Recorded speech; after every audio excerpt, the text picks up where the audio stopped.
67% du cacao ivoirien est exporté vers les pays de l'Union européenne et 14% vers les États-Unis d'Amérique.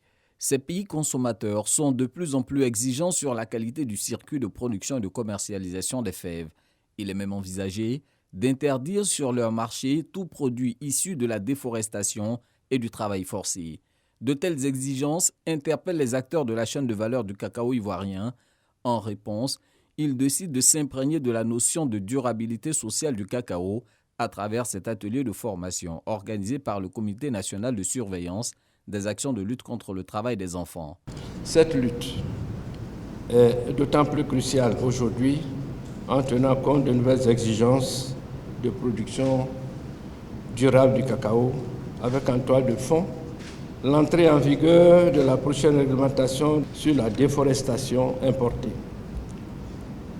Nous avons aussi la norme AS1000 pour la cacaoculture durable et traçable, où l'entité reconnue doit mettre en place une politique en matière de droits de l'homme, de la sauvegarde de l'enfant.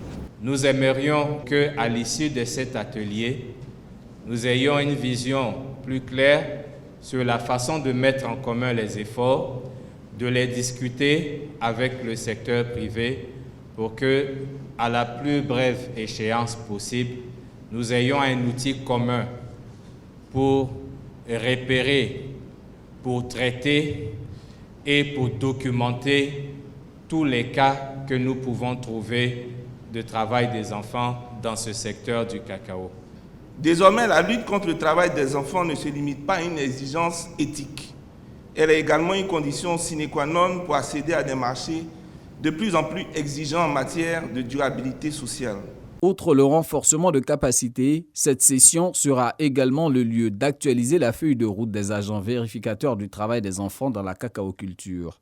Ce corps d'agents vérificateurs permet à la Côte d'Ivoire aujourd'hui d'institutionnaliser la lutte contre le travail des enfants à travers une approche pérenne et une surveillance permanente de proximité pour prévenir tout risque de travail des enfants dans les communautés productrices de cacao et d'orienter les victimes vers les dispositifs de prise en charge. Grâce aux efforts entrepris ces dernières années en Côte d'Ivoire sous l'impulsion de la première dame Dominique Ouattara, le taux de prévalence du travail des enfants dans la filière cacao a baissé de 32%.